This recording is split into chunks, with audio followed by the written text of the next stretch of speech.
إله إلا الله وحده لا شريك له ونشهد أن سيدنا ومولانا محمدا عبده ورسوله وصلى الله عليه وعلى آله وأصحابه وسلم. أما بعد فأعوذ بالله من الشيطان الرجيم. بسم الله الرحمن الرحيم. فصل لربك وانحر. وقال النبي صلى الله عليه وسلم: من وجد سعة لأن يضحي فلم يضحي فلا يحضر مصلانا، أو كما قال رسول الله صلی اللہ علیہ وسلم. جس کے ناموں کی نہیں ہے انتہا، جس کے ناموں کی نہیں ہے انتہا، ابتدا کرتا ہوں اس کے نام سے. حاضرین گرامی، آج مبارک دن عید الاضحیٰ کا دن ہے، جس میں امت مسلمہ قربانی کا فریضہ انجام دیتی ہے. قربانی یہ لفظ قرب سے بنا ہے. اللہ تعالی کا قرب، اللہ کے نزدیکی حاصل کرنے کے لیے جو عمل کیا جاتا ہے اسے قربانی کہتے ہیں. وہ انسان جو صاحب نصاب ہے، اس مہینے کی 10، 11، 12 تین تاریخوں میں اگر کوئی بندہ صاحب نصاب ہے جس کے پاس 612 گرام 35 ملی گرام چاندی کی مالیت ہے، ان 3 دنوں میں اس بندے پر قربانی کرنا واجب ہے. یہ قربانی کا عمل اللہ کے رسول علیہ الصلاۃ والسلام نے مدینے میں آنے کے بعد مسلسل فرمایا ہے، اور امت مسلمہ کو نبی پاک علیہ الصلاۃ والسلام نے ترغیب دی ہے. فرمایا آقا نامدار محمد الرسول اللہ صلی اللہ علیہ وسلم نے: ما عمل ابن آدم من عمل يوم النحر احب الى الله من احراق الدم وانه لياتي يوم القيامه بقرونها واشعارها واضلافها وان الدم ليقع من الله بمكان قبل ان يقع بالارض فطيبوا بها نفسا.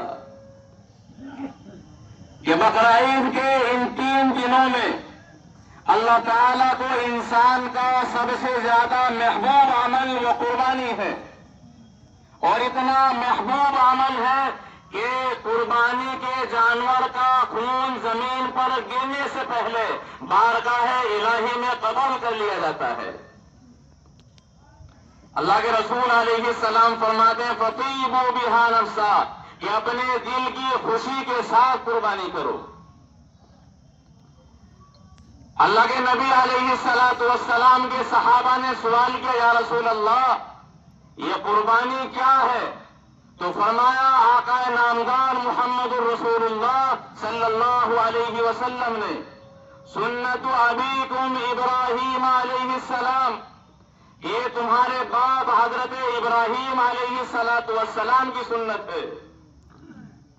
پھر دوسرا سوال کیا: یا رسول اللہ، قربانی میں ہمارے لیے ثواب کیا ہے؟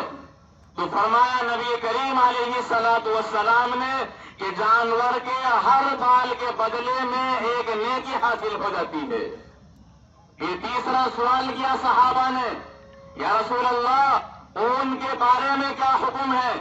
تو آقا نامدار محمد رسول اللہ صلی اللہ علیہ وسلم نے فرمایا کہ اون کے بھی ہر بال کے بدلے میں ایک نیکی حاصل ہو جاتی ہے. اللہ تعالیٰ صحابہ پر کروڑوں رحمتیں نازل فرمائے کہ انہوں نے نبی پاک علیہ الصلاۃ والسلام سے سوال کر کے ہمارے لیے راہ ہموار کر دی، اور آپ کے سوال سے ہمیں معلوم ہو گیا کہ اللہ تعالیٰ قربانی پر کیا اجر عطا فرماتے ہیں. اگر صحابہ سوال نہ کرتے تو نبی کریم علیہ الصلاۃ والسلام کا یہ فرمان اور قربانی پر ملنے والے ثواب کا ہمیں علم کس طرح ہو پاتا؟ اس لیے ہم صحابہ کرام کی تکریم کرتے ہیں. صحابہ کرام ہمارے دلوں کی دھڑکن ہے. صحابہ کرام وہ ہیں جن کے بارے میں اللہ تعالیٰ نے اعلان کیا کہ اللہ ان سے راضی اور وہ اللہ سے راضی ہیں.